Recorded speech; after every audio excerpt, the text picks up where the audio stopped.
जय हिंद साथियों, आपका अपने चैनल मलिक इन्फॉर्मर में आपका स्वागत है। अगर आप लोग किसी भी सरकारी नौकरी की तैयारी कर रहे हैं तो ये चैनल आपके लिए बहुत ही ज़्यादा महत्वपूर्ण साबित होने वाला है। अगर अभी तक आप लोगों ने हमारा चैनल सब्सक्राइब नहीं किया तो आप अपने चैनल मलिक इन्फॉर्मर को अभी सब्सक्राइब कीजिए, जिससे कि आने वाली नोटिफिकेशन की जानकारी आप लोगों को समय से मिलती रहे। आप लोगों का समय बर्बाद न करते हुए हम आज के अपने टॉपिक को स्टार्ट करते हैं। अगर आप लोगों को इनमें से किसी भी क्वेश्चंस का आंसर आता हो तो हमें कमेंट बॉक्स में कमेंट करके ज़रूर बताएं। आप लोगों का पहला सवाल है, सूचना का अधिकार अधिनियम संसद द्वारा कब पारित किया गया? इसका जो आंसर है वो है 12 मई को। हम अपने दूसरे क्वेश्चंस की तरफ बढ़ते हैं।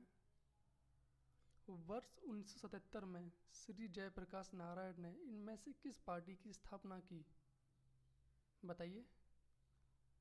आप लोगों का आंसर है जनता पार्टी। हम अपने अगले क्वेश्चंस की तरफ बढ़ते हैं।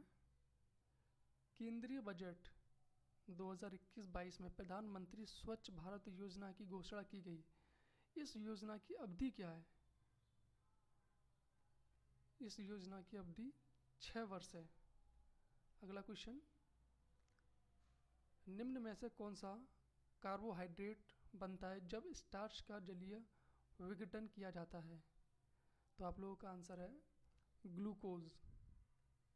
अगला क्वेश्चन, निम्नलिखित में से किस शासन ने भूमि की माप शुरू की? यानी कि निम्नलिखित में से किस शासक ने भूमि की माप शुरू की, यानी कि ज़मीन को नापना किसने स्टार्ट किया? आप लोगों का आंसर है शेर शाह ने। अगला क्वेश्चन, निम्नलिखित में से किसे भारत का पहला मानव अंतरिक्षयान कार्यक्रम करार दिया गया?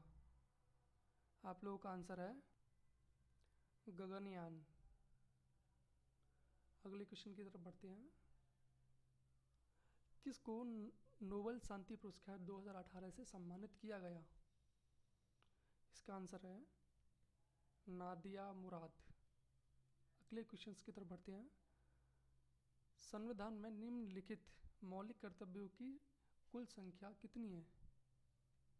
जैसा कि आप लोगों को पता होगा कि मौलिक कर्तव्यों की जो कुल संख्या है वो 11 है।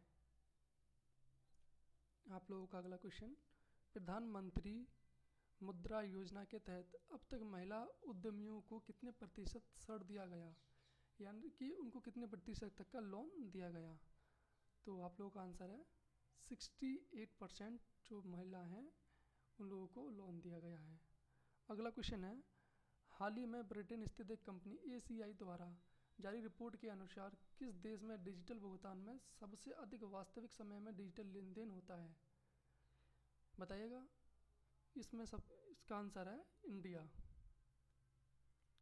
अगला क्वेश्चन, प्रधानमंत्री को निम्नलिखित में से किस सदन का सदस्य होना चाहिए? बताइए। इसका आंसर है चाहे वो कोई भी सदन हो उसका उन्हें सदस्य होना चाहिए। अगला क्वेश्चन है, पित्त रस का उत्पादन कहाँ होता है? हमारी बॉडी में जो पित्त रस होता है उसका उत्पादन कहाँ होता है? तो इसका आंसर है यकृत, यानी कि लिवर में उसका उत्पादन होता है। आप लोगों का अगला क्वेश्चन है, किस अधिनियम के माध्यम से भारत के केंद्रीकरण पर जोर दिया गया था? यानी कि कौन सा इनमें से जो अधिनियम है उसके माध्यम से केंद्रीकरण पर जोर दिया गया था? बताइएगा। इसका आंसर है चार्टर अधिनियम 1833। आप लोगों का अगला क्वेश्चन,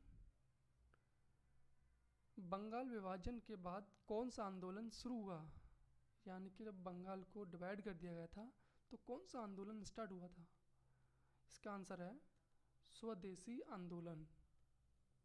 अगला क्वेश्चन, निम्नलिखित में से भारत के किस राज्य में बैतरणी नदी बहती है? ये हमारा आखिरी क्वेश्चन है, अब बताइएगा। इसका आंसर है झारखंड। अगर आप लोगों को हमारे द्वारा दिए गए क्वेश्चंस अच्छे लगे हों तो आप लोग हमारे चैनल को सब्सक्राइब कीजिए और लाइक कीजिएगा। जय हिंद।